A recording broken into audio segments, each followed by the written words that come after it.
We have a joke at CIA that CIA is the first group to support you through a divorce and the last group to encourage you to get married. Because marriage is very complicated for CIA. Mm-hmm. Marriage means that you're putting somebody else in your life. Your secrets become their secrets. Your vulnerability becomes their vulnerability. It also means that you're creating vulnerability in your life because now people could target you or your spouse. And then, of course, there's the expectation of children, et cetera, et cetera. So CIA does not like it when you get married.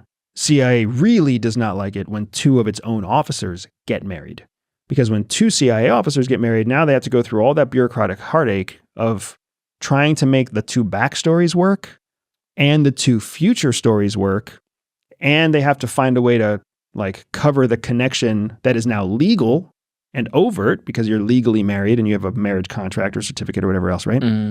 So they really don't like that. They love it when people get divorced because when you get a divorce, half of your net worth is gone. Everybody who like was your vulnerability, was your secret keeper is gone. So it's like the perfect combination for CIA to swoop in and be like, hey, we're really sorry about your marriage. Tell you what, we're going to hook you up with an apartment in Washington, D.C., and we'll make sure that you've got like whatever you need. And here's a counselor that's on call for you. And you take whatever time off you need because they know you're more secure than you ever were. You have to work harder than you ever did work because you got to rebuild the net worth that you just lost. And you're essentially going to remarry the job, right? So they love it when you get a divorce. They hate it whenever you get married. That's interesting. So were you dating prior to being CIA? No. Did you guys meet in the agency? Yeah, my wife and I actually met at orientation day at CIA. Oh, wow. No kidding. Yeah. So we met at orientation. It took us about a year before we started dating. And then it took us another year before we got married. And a year of dating, a year of engagement, and then we got married. And during that whole process, like it was a dog and pony show trying to get shit through CIA. It was really difficult to get stuff through CIA. But it ended up working for us mainly because my wife and I came from two different operational disciplines. I was a field operations discipline. She was a high value target discipline, so targeting. Her targeting complemented my field collection. My field collection complemented her targeting.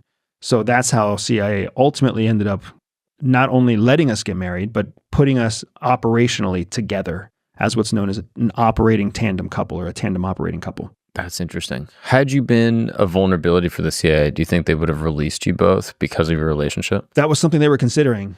So they consider forcing you guys to resign.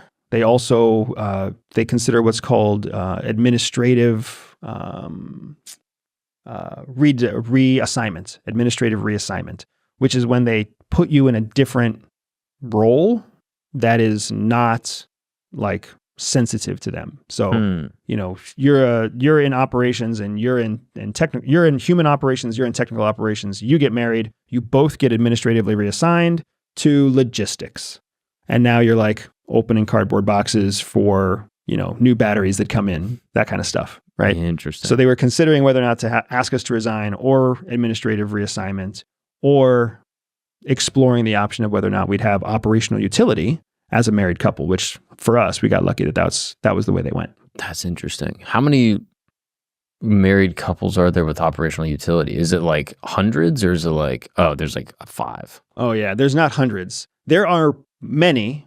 I would say that at any given time, if you consider the fact that 10 to 20% of all of CIA is covert, so 2,000-ish covert officers, I would say that there's probably a solid 5% that are married, but that doesn't mean that they have operational utility. There's a lot of people who are married that are allowed to continue in the courses of their careers, but ultimately end up getting divorced, and that's why CIA lets them continue in the operational careers that they're in, because as you climb up the ladder, marriage becomes less and less convenient. I mean, as an example, if you're both equal, if you're both case officers and you're both of equal rank and you meet in year 3, CIA knows that by year 9, you're going to have enough experience that you have to go to 2 separate countries on 2 separate operational tasks for a long period of time in order for you to qualify for your next promotion. So they're like, oh, you know what?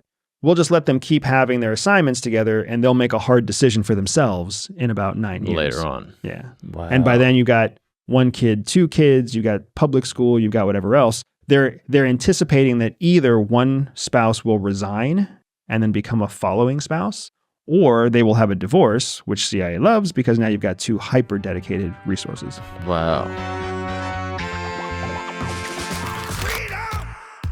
So fresh, so